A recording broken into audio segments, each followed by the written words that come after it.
Hey guys, it's Dodgy, and today I've got another non-sweaty review for VAIL VR. VAIL recently saw its full 1.0 release, as well as its release on the Metastore. But before we get started, I wanted to give some thoughts on development drama and what I mean by non-sweaty review. Sorry for the extended monologue at the beginning here. I know I'm not doing the whole hook you by 30 seconds thing, but I honestly don't want to feed into all that algorithm chasing crap anyway. That kind of thinking is killing the internet and our attention spans. If you want to skip ahead, I've added a chapter marker and the review starts at 2:08. Alright, so as I venture deeper into making videos for this channel, I'm realizing that I am inevitably going to come up against situations where games that I want to talk about are embroiled in some amount of controversy or drama. And as I've dug deeper into VAIL, I've discovered that it has its fair share, and I've gone back and forth in my head about how I want to handle this stuff. Do I want to bring it up and make people aware of it so that they can make their own decisions, or do I want to just plow ahead and review the game on its own merits, leaving the auxiliary noise for other people to comment on? And, well, I've largely decided on the latter. I have no desire to come on here at the end of a game's development, having done nothing but play it and make a YouTube video, and espouse opinions about situations that I wasn't involved in. My review will be focused on the actual gameplay. These things are so hard to parse out unless you've been in it from the beginning, and I'm not the kind of person who's going to dig deep into the lore surrounding these situations. I'd only be doing a disservice to the conversation as a whole. I just want to play games and tell you what I think about them in a respectful and informative way, and this is what I mean by non-sweaty review. I think the majority of people are kind of in the same boat I am, and that's who I'm making these videos for. I might take a game seriously and try my best, but I'm not going to be hyperanalyzing every little detail of a game's development history, some drama, or commenting on some current meta. That doesn't mean I might not get into the weeds about a mechanic I noticed or something like that, but I'm not going into these reviews for any reason other than to see how the game works, if it's fun or not, and what contributes to that. I will say one thing about the drama surrounding this particular game though. I have seen a lot of accusations that, throughout its development history, YouTubers have been getting paid to give glowing reviews, and whether that's true or not, I can assure you that while my review is very positive, that is not the case here. I mean, I am a random guy with 50 subscribers trying to get a foot in the door making VR gaming videos. I have zero association with any studio and did all of this on my own. Okay, with all that out of the way, let's get into the review, because I've been having a ton of fun in VAIL, and you know what? Your boy's not half bad at it either.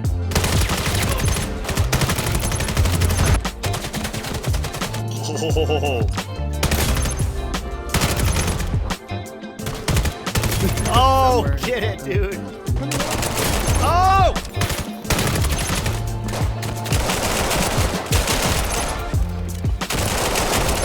Wow, bro, I'm so mad at that. You should be. I want to put a little disclaimer right at the start here. This game is in very active development. It's not an early access game, but they are adding a lot of stuff very quickly. They've been releasing pretty frequent updates, and I've already had to revise my voiceover like 4 or 5 times because I found out something that I mentioned in the video is already on its way or has already been added or something like that. So just know that by the time you watch this video, something I mentioned may have already been fixed, added, changed, or otherwise addressed. Okay, I'll admit that this video's title may have been a little clickbaity. I don't mean to reduce VAIL down to a Counter-Strike clone, because it isn't. It's definitely its own game. For instance, you have loadouts, there's no buy mechanic, and it does feel unique to itself. But whether it's the playstyle, the community, the maps, or something else, the more I play, the more it's increasingly beginning to fill the hole left in me by the golden era of Counter-Strike's source. VAIL really feels like a game made by people who play games, like actively, still, today, and specifically Counter-Strike. It's really checking all the boxes for me. I hear a lot of people calling it a sweaty game, and that's not untrue, as it does prioritize things like precise aiming,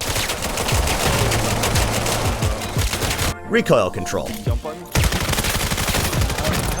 situational awareness. Here, I'll give you one back of your head. There you go. There you go. Just for free. I got you. Oh, Thank you. oh, what the? Oh. And you really just generally have to take the game seriously. Let's just all kill ourselves and lose the round. Wait. Grab your pistol. Okay. 3, 2, 1. Here's the thing though, it really does indulge all of that if you want it to, but it can also just be a sandbox to mess around in and have fun in VR. This is what is missing from a lot of modern gaming, and Counter-Strike Source was a prime example of just how much fun a game can be when you just let the community do what it wants. The ability to lock in and play it like an esport, or just mess around with your buddies, is one of the main reasons that I'm comparing this game to Counter-Strike. I know that you can technically do that in any game, and I'm not sure exactly what it is about this one. Maybe it's the community or something about how it's set up, but man, it just feels like it facilitates it more. Add in a couple more modifier options for custom games, which I'll touch on later, and I believe that this game could become the must-have default shooter for VR.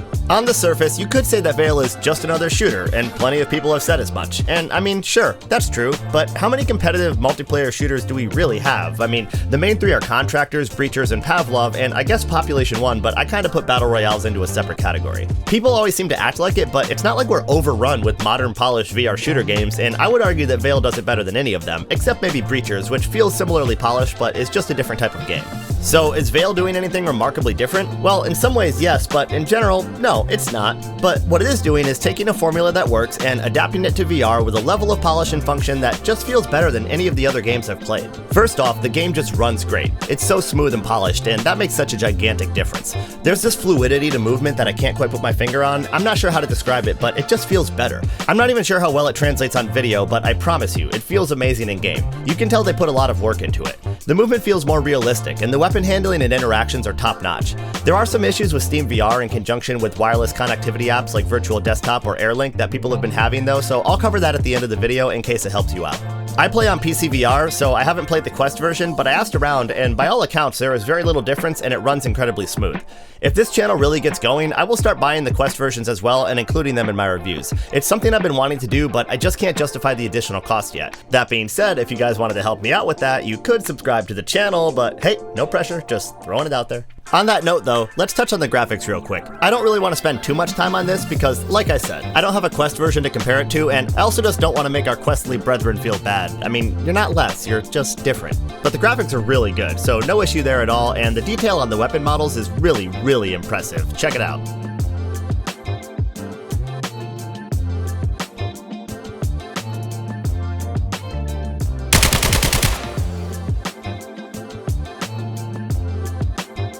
I'm actually super curious how the Quest version stacks up against PC, so if you play on Quest, specifically Quest 3, let me know in the comments. Okay, let's talk about weapon handling.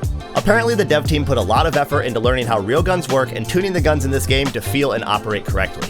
It's got the same basic, semi-realistic gun manipulation that you're probably used to, but it's all just very well done, especially for the style of game it is. You could reload very quickly though, like abnormally quickly, which works well in this kind of shooter, but it's not very realistic. There's a point at which mags just sort of snap into place. You still have to be somewhat precise, but you could reload seriously fast. I actually think that all the grab zones are way too big. You don't have to have your hand very close to an item to pick it up, and I'm always grabbing the wrong thing. I've seen a lot of people mention this though, so I'm hopeful this will get tweaked.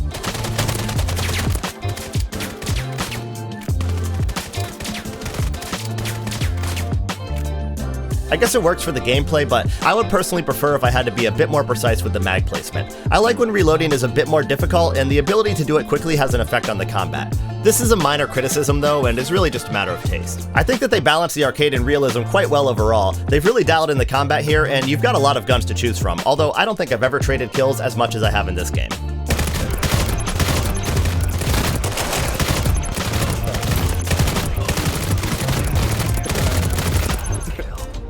You've got your standard loadout system, and the time to kill is fast, which I know some people won't like, but I grew up playing milsims, and I honestly prefer it. Getting the first shot really matters, but it doesn't guarantee a win either. I did some testing with the MK418, which is the main gun you start out with, and it seems like one shot to the head or 3 shots anywhere on the body will take you down. Damn.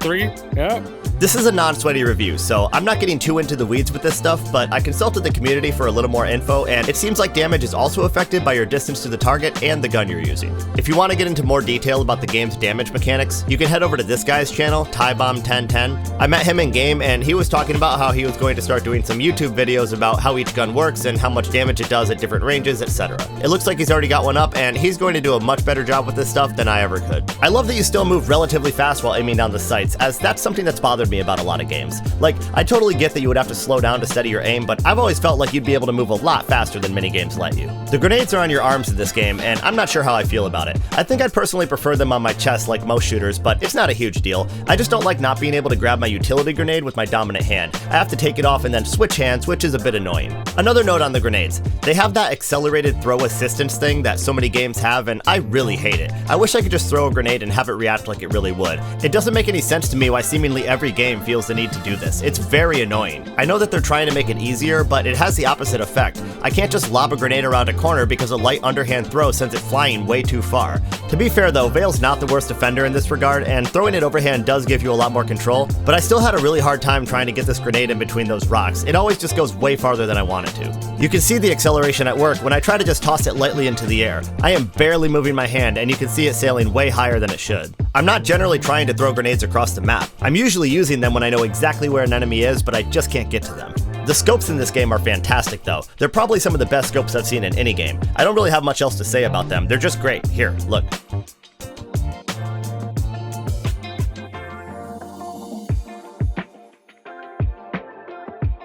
It's also possible to run out of ammo, and man, realizing that you're out of ammo and switching to your pistol for a last-second kill is definitely one of the best feelings you can have in a fast-paced VR shooter.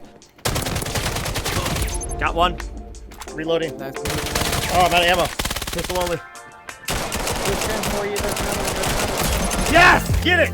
I love that VAIL has set it up so that those moments aren't happening all the time, but they aren't uncommon either. It's not like I'm always running out of ammo and getting frustrated, but it does happen, and if it happens, it usually means that I've been on a kill streak, so it serves to ramp up the difficulty, which is a great way to keep the gameplay challenging, but balances out the sweats at the same time.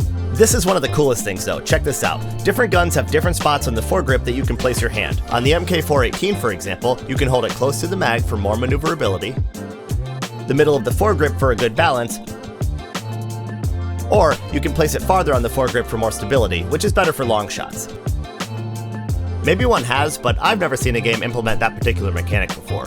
What a cool thing to have. I never would have even thought of that. It's another one of those only in VR things that I love so much. I'm sure that there are a lot more little details to the combat and weapon handling that I'm not sweaty enough to even notice, but whatever it is, it's all adding up to incredibly smooth and satisfying gunplay. Another thing that really stood out to me was the positional estimation in this game, by which I mean how well the game translates your controller and headset inputs onto the characters in the game in order to approximate your actual body position. Dodge and weave, dodge and weave. Oh, I thought it was Neon Bob. Oh, I don't know what it is. I don't box. I've heard some people call this IK, which stands for inverse kinematics, but that's just a 3D modeling term for when one bone tells another bone to move in relation to it. So I'm not sure if that's the correct terminology, and I don't know what I'm talking about with this stuff, so I'm just going to call it positional estimation to be safe. Regardless, it's not perfect, but VAIL probably has some of the best I've seen so far, and this has bigger implications than you might realize. It means that you can hide behind cover realistically. I'm a run. They're behind you. And lean and crouch to get kills that you just never could in the flat screen game. No way. Hell yeah. A lot of games won't even let you crouch past a certain point, or have such bad collisions that you can't shoot through a small gap in the map, but VAIL doesn't have any of these problems, and it allows for some great natural movement opportunities in-game. You can also accurately see what your teammates and enemies are doing. For instance, you can tell if they have their gun up or not, or which way they're looking, which is not the case in Ghost of Tabor, and can lead to moments like this. Cover me, cover me.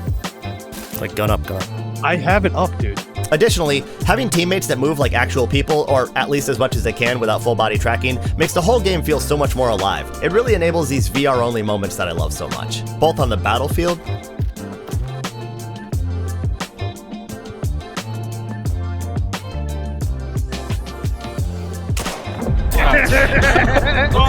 We cornered him and he killed himself. and in the lobby. What is that? How are you doing that? He has a bow bender. Oh, he a bitch. The presence of physical movement is just one of those little things that makes VR so much more fun to me. Being able to gesticulate in a game the same way that you can in person, at least mostly, makes for such an immersive and fun experience, and is something that a lot of VR games really haven't done a great job with so far. I'm looking at you after the fall. I want to talk about the use of cover in this game as well. I know this might be a little bit of a silly point because, like, obviously you can use cover in any shooter, but something about it just feels better in this game. It probably has something to do with the positional estimation and excellent model collisions, but the way you're able to use cover and peek around corners feels a lot more realistic. You can get right up next to them and angle your gun how you really would. It doesn't like glitch out or push you away, and it allows for these longer range, challenging shootouts with other players.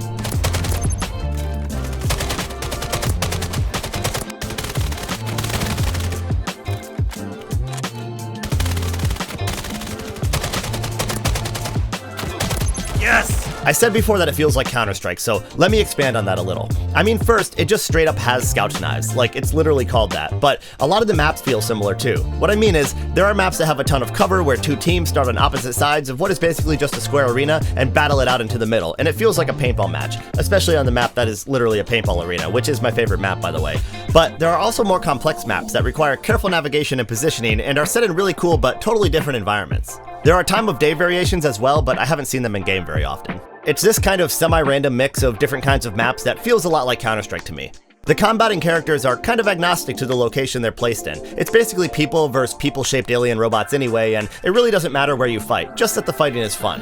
All of the different maps really just serve to elevate the game and make every match feel different. This is something I really like in a competitive shooter. I want lots of interesting maps and lots of cool game modes. I just want to have fun. Also, check out the maps themselves. They're all really cool and very well done.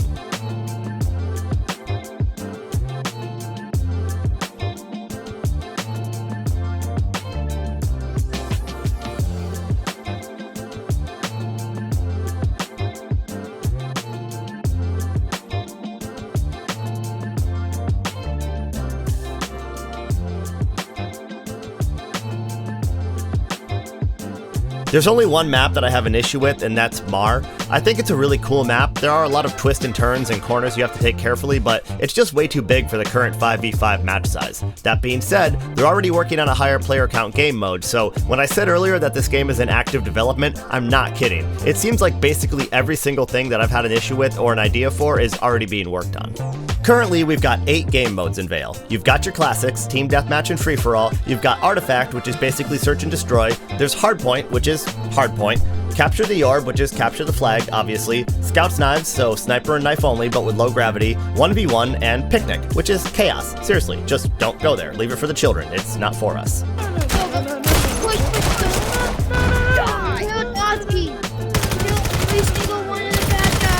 Apparently there is also a new game mode coming soon, and I'm really hoping it's gun game, or even better, reverse gun game, or even better, both. Give us a switch, let us toggle it. But I hear that they are adding co-op, which is beyond awesome. I absolutely love co-op wave shooters, and it will be a ton of fun to mow down waves of enemies with my friends in this game. You can matchmake to play for XP, but there are also custom game lobbies you can join.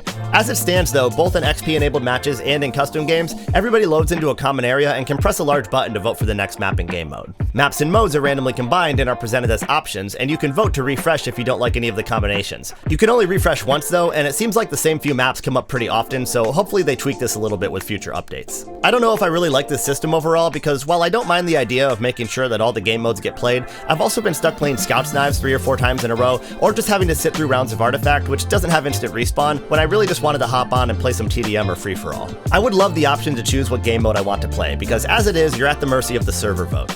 I heard that the game used to have persistent game modes back in its alpha and beta days, but I guess they switched it for some reason. My guess would be that they don't want to split up the player base until it grows a little larger, so I'm hoping they add that option back in eventually. I'd also like to see more customization options available when creating a custom lobby, because right now, a custom lobby is just an XP lobby without the XP. I would really love to be able to start a server with specific rules and weapons. For example, pistols or shotguns only, low gravity on or off, and not just for Scout's Knives, I mean for any map or any game mode, or any other interesting modifiers they might come up with. It's that kind of freedom for players to customize their experience that will really put this game over the top for me. I actually asked about all of this on the Discord, as well as custom map and mod support, and someone who seemed to have some authority on the matter said something to the effect of, "I can't say much right now, but we have big plans for this game," which makes me incredibly optimistic. I'd also like to be able to name my server so that people know what kind of game they're joining.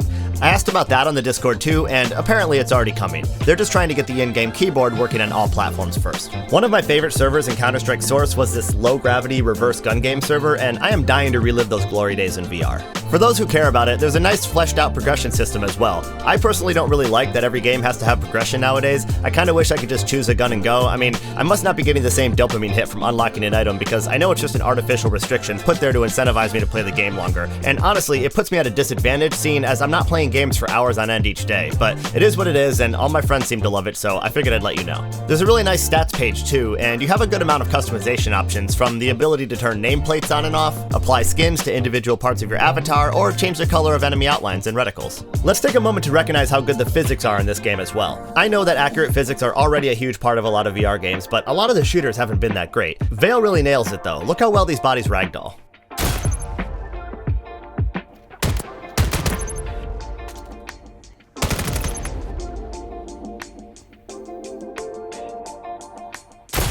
Damn. Those are gruesome. It's cool to see VR games keeping up with some of the little details in modern flat gaming that we've come to expect. I mean, it's so cool to toss my gun in the air and be like, yeah, that's right, that's how I imagined it would react. I don't know. I mean, look how people die in Ghosts of Tabor.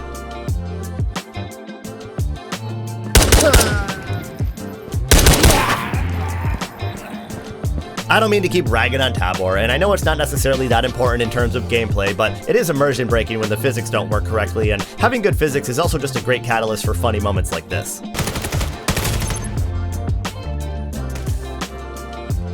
Dude, that was awesome! The physics, combined with some of the best model collisions I've ever seen, allow for cool little details in the game, like how your weapon can get knocked out of your hand if it hits something while you're running or falling, or even just rushing past your teammates too closely. I think it's really cool that a little thing like bunching up too much can have a real effect on the game. Next, I want to make sure that I commend them on the positional audio as well. I've seen some people complaining about it after a recent update, but I don't know, man, I think it's some of the best I've ever heard. Granted, I play with a pretty high-end pair of headphones, but every game does positional audio differently, and the audio in VAIL seems very accurate to me. I can tell exactly what direction footsteps are coming from, but it's also not always a dead giveaway to their exact location. It's very realistic. You'll hear something from, say, the left, know generally where it's coming from, but if they're still a ways away, it'll be hard to pinpoint exactly where they are until they get a little bit closer. This is such an important thing to me because I think footsteps are far too loud and far too directional in most games. It's like an audio wall hack. I mean, you should be able to hear somebody, but it should take a moment to figure out exactly where they are sometimes. I'm also happy to see this emphasis on and facilitation of general VR tomfoolery. Look, guys, there's a turtle here. Have you seen the turtle? Look at the turtle. Look. I'm trying to show you the turtle. Stop it! It's like, don't. Turtle. Look. If you shoot him, he goes in his shell.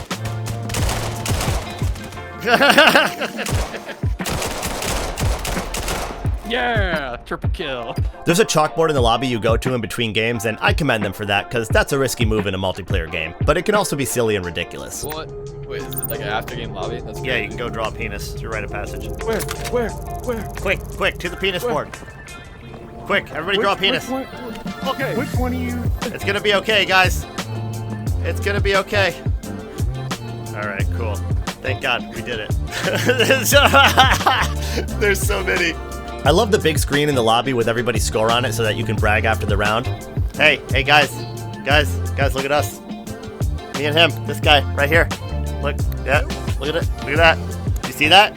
You see that number? You like that? And the knives have been a fan favorite in every match I've played. That'd be cool. I can't actually see you guys' thumbs. You can hold them. You just look like jet suits. Holy moly! Hey, relax. Hey, we just met.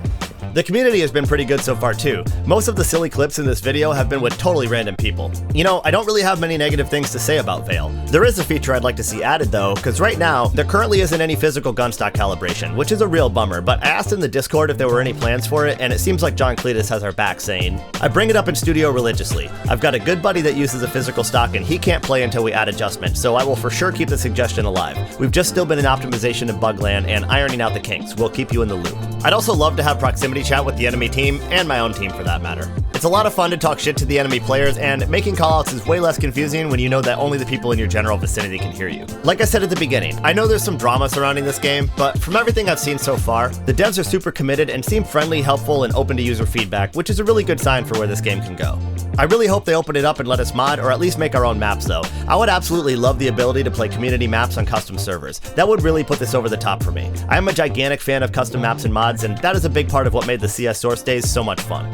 Alright, lastly, let's talk about everybody's favorite topic, microtransactions. Right now, it looks like you can only buy skins through the Discord or on their Patreon, but there is an in-game store coming. You earn something called Gel by playing, which will eventually be used to buy things in the store, and you can already unlock individual weapon skins by getting headshots, kind of like how Call of Duty does it. So far, I haven't seen anything overly predatory, and honestly, I think skins at least make a lot more sense in this game. I'm already seeing a few, like the Happy 147 skin and the Alpha Tester skin, and I like being able to tell different players apart. It's fun when one particular guy is killing you, and you can kind of have a little back and forth. You know, in general, I think that skins make a lot more sense in VR, as your character feels a lot more personal to you, and you can just literally see them better since you're actually manipulating all the objects in the game. I'm fine with them having a skin market. I mean, that's just kind of what gaming is now, and it seems like they're letting you earn an in-game currency just by playing, so I'm I'm actually excited to grab a few myself because I'm tired of just being a plain white or plain black character. Overall, I feel like VAIL is doing a great job at bringing all the stuff we already loved about a fast-paced arena shooter like Counter-Strike into VR, while giving us some new mechanics and leaving room for innovation over time. I have a really good feeling about this game. Word is getting out about how good it is, and I think VAIL might end up being a household name for VR gamers. It's the kind of game that some people will get really into and other people will hop in and out of occasionally, but it kind of has the feel of a game that might always be there and always be fun to play. I really wish it all the best of luck, and I'm excited to see what it becomes. Before I go, there's an issue between SteamVR and Virtual Desktop or AirLink for the PC VR version of the game that I want to go over just in case it helps anybody out. To be clear though, I'm pretty sure that this issue is only when using SteamVR and Virtual Desktop or AirLink to link to PC VR, and to my knowledge is something to do with how SteamVR handles OpenXR and not the fault of the game. Man, that's a lot of VRs and XRs. Alright, so if you use Virtual Desktop or AirLink to play PC VR wirelessly on your Quest and you're experiencing issues like input lag and stuttering, here's something that might help you out. If you're on Virtual Desktop, you're going to want to go to your Virtual Desktop Streamer app, change the runtime to VDXR, then just launch the game. Don't enter SteamVR and then launch the game, just launch it from Steam on your desktop. If you're on AirLink, you're going to do the same thing, except you're going to go to the Oculus app, go down to Settings on the left, go to the General tab, then look for OpenXR Runtime. On the right, you should see a button that says Set MetaQuest Link as Active OpenXR Runtime. Go ahead and click that and then do the same thing. Launch the game from Steam, not SteamVR. The only downside is that you won't have any of the cool SteamVR stuff like the desktop overlay, and OpenVR-based plugins like OVR Toolkit or OpenVR Capture and OBS just won't work, but it should hopefully fix any stuttering and input lag that you might be experiencing. Steam Link ran fine, but Steam Link enforces fixed foveated rendering and is super compressed and low bitrate compared to what I'm used to, so I really don't want to use it. If you are a Steam Link user though, you hopefully won't have any issues. Whatever is going on, I'm sure it will get ironed out over time with updates. OpenXR seems to be the better runtime, and I'm excited to see more games using it going forward, as well as more compatible plugins and tools being developed. Well, that's all for me. I'll be playing this game a lot, so if you see me in game, make sure to say hi. See ya! Haha, killed the Twitch guy. We're not gonna become his clips. I won't be his background footage. Fuck his content. Yeah, totally.